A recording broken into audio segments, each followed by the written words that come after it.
રાજકોટ જિલ્લાના ધોરાજી તાલુકા નગરપાલિકા વિસ્તારમાં ઠેર ઠેર ગેરકાયદેસર હોર્ડિંગ્સ ખડકાયા છે, જેમાં તાલુકાના નાભીરાજ, બ્લુ સ્ટાર રોડ અને અનેક વિસ્તારમાં પાલિકાની પરવાનગી વગર હોર્ડિંગ્સ લગાવવામાં આવ્યા છે। ત્યારે ગેરકાયદેસર હોર્ડિંગ્સ લગાવનાર પર પાલિકા દ્વારા કોઈ કાર્યવાહી ન કરવામાં આવતી હોવાનો સ્થાનિકો દ્વારા આક્ષેપ કરવામાં આવી રહ્યો છે। તો બ્લુ સ્ટાર સિનેમા સામે આવેલ દુકાનોની બહાર દુકાનદારો દ્વારા ટ્રાફિકને અડચણ ઊભી કરે એ રીતે હોર્ડિંગ ખડકી દેવામાં આવ્યા હોવાનું જોવા મળી આવ્યું છે। ત્યારે શહેરભરમાં નગરપાલિકાની પરવાનગી વગર લગાવવામાં આવેલ હોર્ડિંગ દૂર કરવામાં આવે તેવી લોકો દ્વારા ઉગ્ર માંગ ઉઠવા પામી છે। મારું નામ આશીષભાઈ જેઠવા, ધોરાજી સામાજિક કાર્યકર।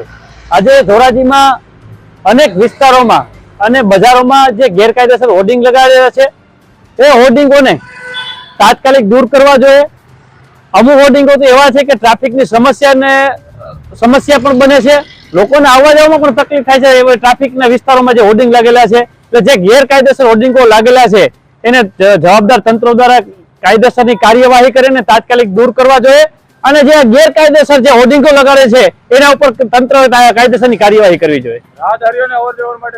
રાહદારીઓને અવરજવરમાં અમુક વિસ્તાર છે, મેઇન બજાર છે કે અમુક એવા રોડ છે જે જાહેર માર્ગ ઉપર અહીંયા વચોવચ લગાડેલા છે, જેથી કરીને લોકોને ટ્રાફિકમાં પણ અવરજવરમાં પણ તકલીફ થાય છે। તાત્કાલિક હટાવવો જોઈએ અને જે ગેરકાયદેસર હોર્ડિંગો મારે છે એના ઉપર પણ કાયદેસરની કાર્યવાહી કરવી જોઈએ।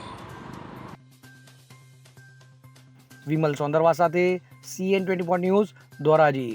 હવે જુઓ દેશ દુનિયાની તમામ ખબરો તમારી આંગળીના ટેરવે। ઉઠાવો મોબાઈલ અને Google Play Store પરથી ડાઉનલોડ કરો અમારી CN24 ન્યૂઝ મોબાઈલ એપ।